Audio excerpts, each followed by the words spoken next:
আজকে রান্নার জন্য প্রথমে ইলিশ মাছগুলোতে আগে থেকেই আমি মিক্সিতে কালো সর্ষে, সাদা সর্ষে, পোস্ত, কাঁচা লঙ্কা, অল্প একটু নুন দিয়ে বেটে রেখেছিলাম, সেটা দিয়ে দিলাম। এরপর দু চামচের মতো টক দইও ফেটিয়ে রেখেছিলাম, সেটাও দিয়ে দিলাম। এরপর পরিমাণ মতো হলুদ, লঙ্কা গুঁড়ো, জিরে গুঁড়ো, নুন, চিনি আর কয়েকটা চেরা কাঁচা লঙ্কা দিয়ে খুব ভালোভাবে মাখিয়ে নেব।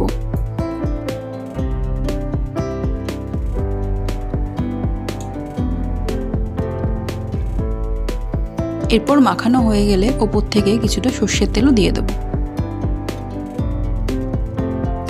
এরপর এটাকে ম্যারিনেশনের জন্য আধ ঘন্টা মতো ঢেকে রেখে দেব।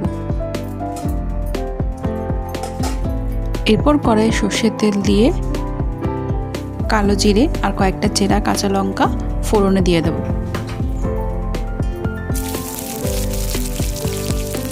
সাথে কয়েকটা টমেটো কুচিও করে রেখেছিলাম, সেটাও দিয়ে দেব।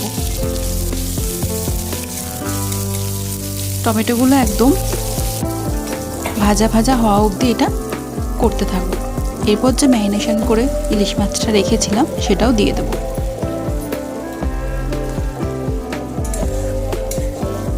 এরপর খুব ভালোভাবে মিশিয়ে নিয়ে মশলা ধোয়া জলটাও দিয়ে দেব। ব্যাস, এবার এটাকে প্রায় 20 মিনিটের মতো ঢেকে হতে দেব। একদম প্রায় হয়ে এসেছে। এরপর ওপর থেকে কিছুটা সর্ষের তেল ছড়িয়ে দিলেই রেডি ইলিশ মাছের সুস্বাদু রেসিপি।